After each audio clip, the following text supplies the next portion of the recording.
Hyperbolic functions. Mathematics में हमने trigonometric functions यानी कि सर्कुलर फंक्शंस बहुत बार पढ़े हैं, लेकिन कई बार ट्रिग्नोमेट्रिक फंक्शन की जगह हमें ट्रिग्नोमेट्रिक फंक्शन के साथ sin hx, cos hx, tan hx लिखा हुआ मिलता है। ये किस तरह के फंक्शंस हैं? ये है hyperbolic function. Hi everyone, welcome to maths दीदी। आज हम लोग बात करेंगे हाइपरबोलिक फंक्शन की। तो चलिए शुरू करते हैं। सबसे पहली बात, ये हाइपरबोलिक फंक्शन होते क्या हैं? जैसे कि ट्रिग्नोमेट्रिक फंक्शन यूनिट सर्कल से रिलेटेड होते हैं। यूनिट सर्कल यानी कि एक ऐसा सर्कल जिसकी रेडियस होती है 1 यूनिट। अगर हमारे पास एक यूनिट सर्कल है और इस पे एक पॉइंट है P, जिस पॉइंट की हॉरिजॉन्टल डिस्टेंस x है और वर्टिकल डिस्टेंस y है, तो हमने यूनिट सर्कल में पढ़ा था कि जो हॉरिजॉन्टल डिस्टेंस है ये cos और वर्टिकल डिस्टेंस हमें साइन की वैल्यू देती है। थीटा के किसी भी वैल्यू पे ये जो साइन और कॉस की वैल्यू है ये इस सर्कल को सेटिस्फाई करती है। तो ये यूनिट सर्कल है और जो हमें 6 ट्रिग्नोमेट्रिक फंक्शंस यानी कि सर्कुलर फंक्शन देता है। लेकिन अब ये हाइपरबोलिक फंक्शन क्या होते हैं? हाइपरबोलिक फंक्शन वो फंक्शन होते हैं जो कि यूनिट हाइपरबोला से रिलेटेड होता है। चलिए समझते हैं। हाइपरबोला कोनिक सेक्शन का एक इम्पॉर्टेंट कोनिक है। ये उन सभी पॉइंट्स का लोकस होता है जिनकी दो फिक्स्ड पॉइंट से डिस्टेंसेस का डिफरेंस हमेशा एक कांस्टेंट होता है। सपोज ये एक हाइपरबोला है, एक यूनिट हाइपरबोला। हाइपरबोला का इक्वेशन होता है x² - y² - b²=1। लेकिन यूनिट हाइपरबोला में a और b होते हैं 1, यानी कि यूनिट हाइपरबोला का इक्वेशन ये होता है। इसमें दो एसिम्प्टोट्स होती हैं, y = x and y = -x। तो ये है यूनिट हाइपरबोला। सपोज हाइपरबोला पे एक पॉइंट है P जिसकी हॉरिजॉन्टल डिस्टेंस x1 और वर्टिकल डिस्टेंस y1 है। तो इस पॉइंट के P के कोऑर्डिनेट होंगे x1 एंड y1। अब बिल्कुल यूनिट सर्कल की तरह ही इस पॉइंट P के x कोऑर्डिनेट को और y कोऑर्डिनेट को हम लोग दो ट्रिग्नोमेट्रिक फंक्शन से डिनोट कर सकते हैं। x1 होता है cos हाइपरबोलिक x, जबकि y1 होता है sin हाइपरबोलिक x। यानी किसी यूनिट हाइपरबोला में किसी पॉइंट की horizontal distance cos hyperbolic function को डिनोट करती है और vertical distance sign hyperbolic function को डिनोट करती है। ये है यूनिट हाइपरबोला में cos hyperbolic function and sign hyperbolic function. चलिए इसके बारे में आगे बात करते हैं। चलिए हाइपरबोलिक फंक्शन को हम लोग ग्राफिकली समझते हैं। कोऑर्डिनेट प्लेन में अगर मैं एक ग्राफ बनाऊं, ये एक्सपोनेंशियल ग्राफ है, ये ग्राफ है e⁻x/2 का। इसी तरह से एक और ग्राफ बनाती हूँ -x/2 का। सपोज हम इन दोनों ग्राफ को ऐड करते हैं।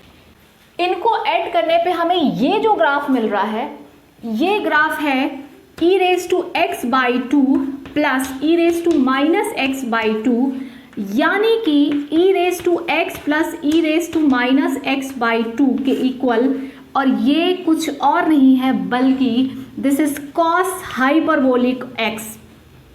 तो हम लोग कह सकते हैं कि cos हाइपरबोलिक x जो हमने यूनिट हाइपरबोला में समझा था उसकी वैल्यू होती है e⁻x प्लस e⁻x/2। अब सपोज हम एक ग्राफ फिर से बनाते हैं। ग्राफ है e⁻x/2 का, एक्सपोनेंशियल ग्राफ है। और फिर से एक और ग्राफ बनाती हूं मैं, दिस इज -e⁻x/2।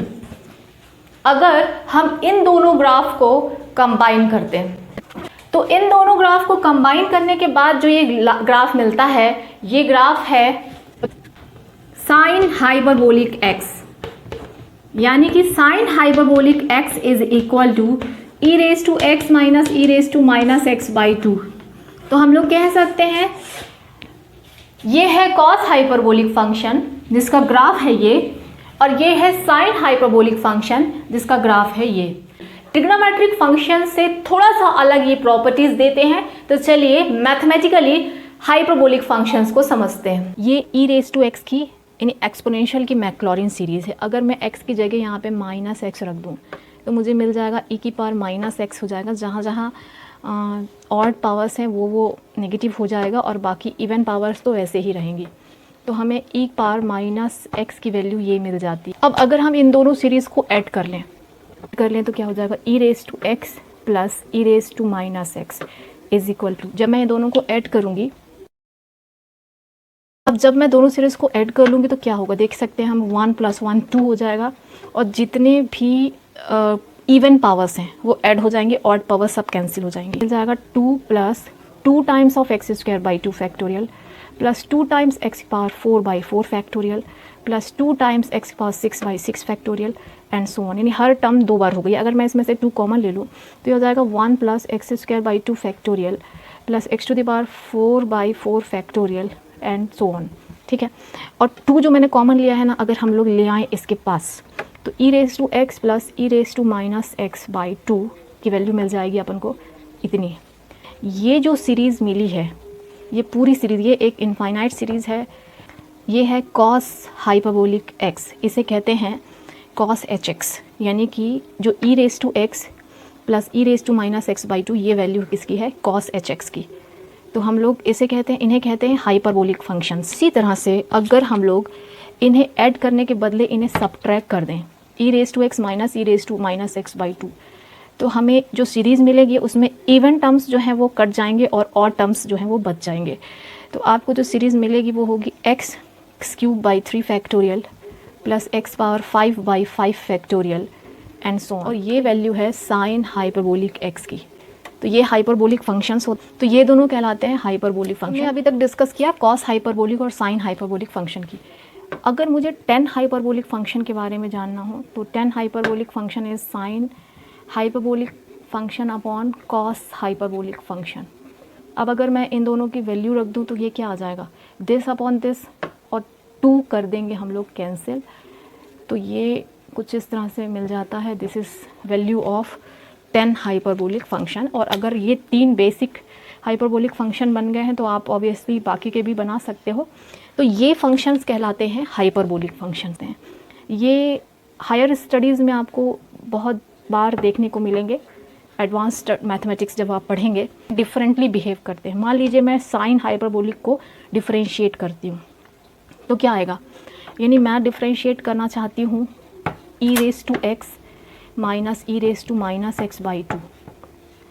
तो अगर हम लोग इसे डिफरेंशिएट करेंगे 2 एज इट इज़ कांस्टेंट रह आएगा, e रेज टू एक्स का e रेज टू एक्स, तो इसका क्या होगा, -1 आएगा, तो इसकी वजह से ये प्लस हो जाएगा।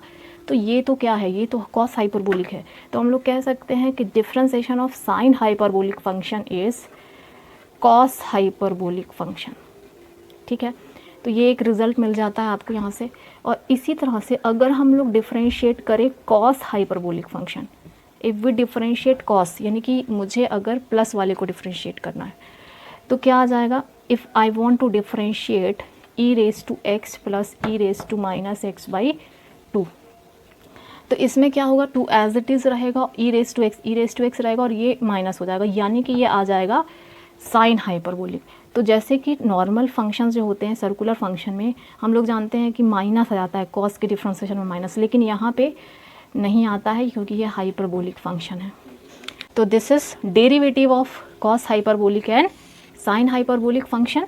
तो अगर हम सारे हाइपरबोलिक फंक्शंस को एक साथ लिखें तो हम लोग कह सकते हैं cos hyperbolic function, sine hyperbolic function, और साइन का रेसिप्रोकल होता है कोसेक हाइपरबोलिक फंक्शन, कॉस का रेसिप्रोकल होता है sec hyperbolic function, tan hyperbolic function हमने डिस्कस कर लिया है, उसका रेसिप्रोकल होता है cot hyperbolic function. Just like trigonometric functions, इनमें भी कुछ प्रॉपर्टीज होती हैं, कुछ आइडेंटिटीज होती हैं, लेकिन कुछ आइडेंटिटीज ट्रिग्नोमेट्रिक आइडेंटिटी से अलग होती हैं और कुछ सिमिलर होती हैं। Sine hyperbolic minus x is minus sine hyperbolic.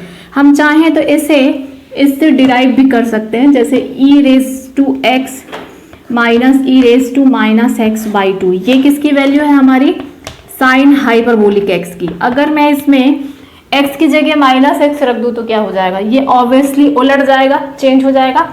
तो हम इसको इससे वेरीफाई कर सकते हैं। और इसी तरह से कोसाइन नेगेटिव एक्स पे जस्ट लाइक ट्रिग्नोमेट्रिक फंक्शन ये एब्जॉर्ब कर लेता है, और cos hyperbolic minus x is also cos hyperbolic x.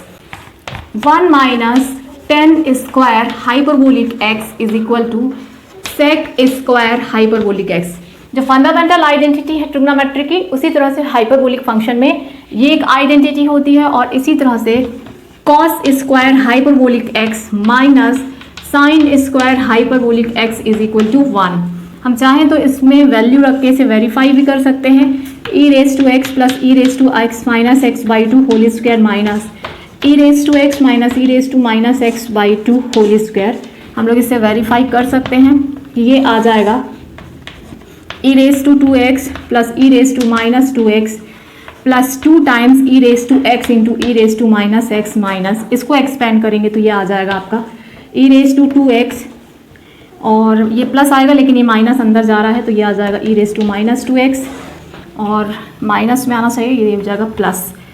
तो ये देखिए यहाँ पे कैंसिलेशन होगा, ये इससे कैंसिल, ये इससे कैंसिल, और ये दोनों टर्म्स ऐड हो जाएंगे। तो 2 और ये क्या है, एक्चुअली 1 है, तो 2 + 2 4, 4/4 यानी कि 1। तो आप इससे आसानी से इसे प्रूव भी कर सकते हैं। ये एक आइडेंटिटी मैंने लिख दी और एक ये आइडेंटिटी अपन ने लिख दी।